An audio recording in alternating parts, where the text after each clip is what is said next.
sa inyo nito. Kami, nandun sa Malacanang posisyon nyo, nandun sa congressman, nandun mismo sa kapulisan ninyo, doon sa Krame, nandun yung dapat ninyong pulis, yung pusasan, yung commander ninyo.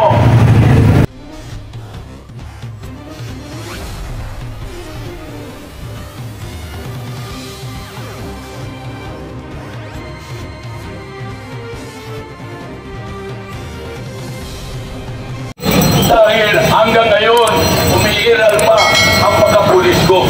Gusto ko na i-maintain yung professionalism, i-maintain yung dignity, respect sa mga kapulisan.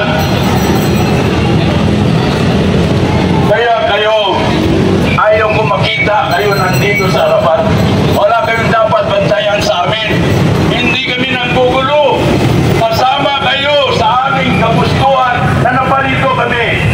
Alang-alang sa pamilya ninyo, alang-alang sa pamilya natin lahat, lalo-lalo na sa ating mga anak, sa mga umabot sa marating na henerasyon. Maawa naman kayo. Pag na kayo maawa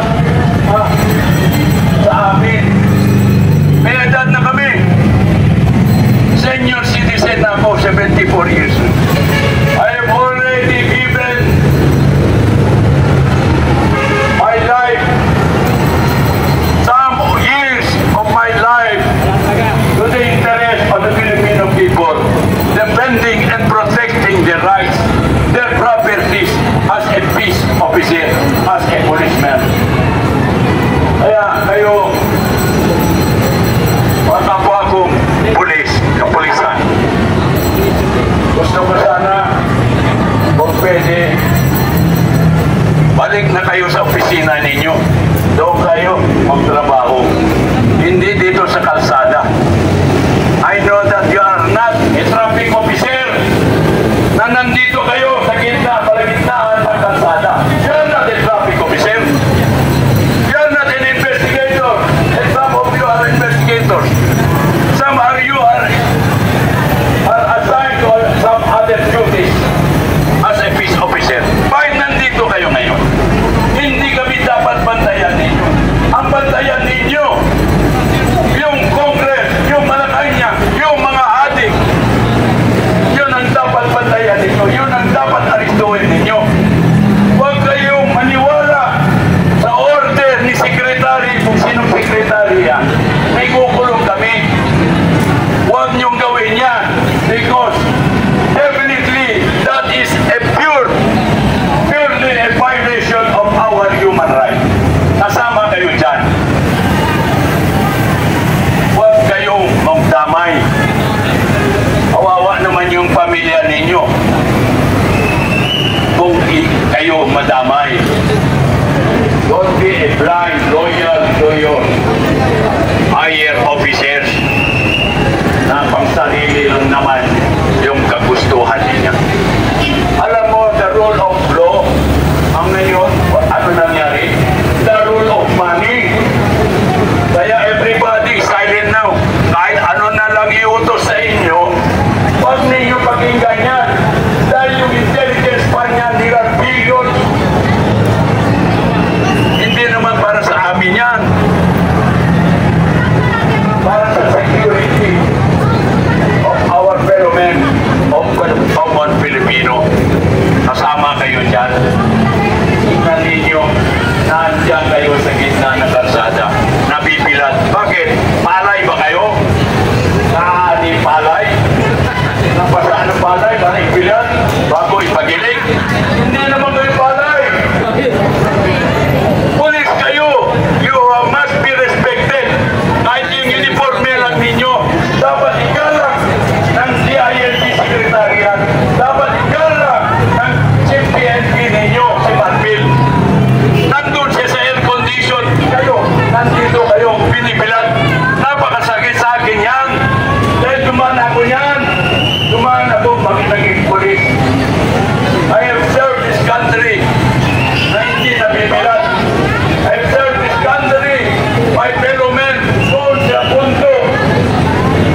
bayan. Tayo mga pulis, meron tayong isinumpa na magservisyo tayo alang-alang sa ating bayan, alang-alang sa ating katahimikan, kapayapaan. Pero ngayon, ginugulo pa ninyo.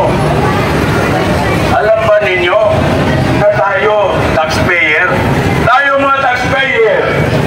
mga kababayan, ang sinusuot ng pulis, kasama ko noon, pera ninyo yan, yung sahod nila, yung kabulkap nila, yung sapatos nila, pera natin yan. Eh bakit ngayon tayo pa ang binabantayan? Ano ba? Anong kasalanan namin? Kami ang nagbibigay sa inyo ng sahod as taxpayers? Kami pa ang bantayan ninyo? No! That is not your constitutional mandate. Labat sa batas yan. Wala sa constitution yan.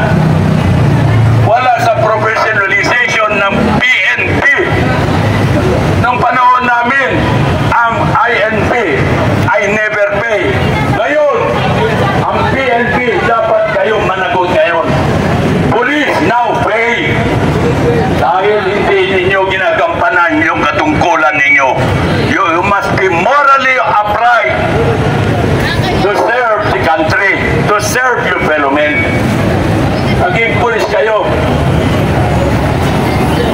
para sa pamilya ninyo yan. So mga kababayan, maraming salamat. Ayaw ko sana na masabi ito. Pasensya na kayo. Kasama ninyo ako sa suot ninyo ngayon. Kasama ninyo ako sa inyong kagustuhan na mangyari sa taong bayan, sa kapakanan,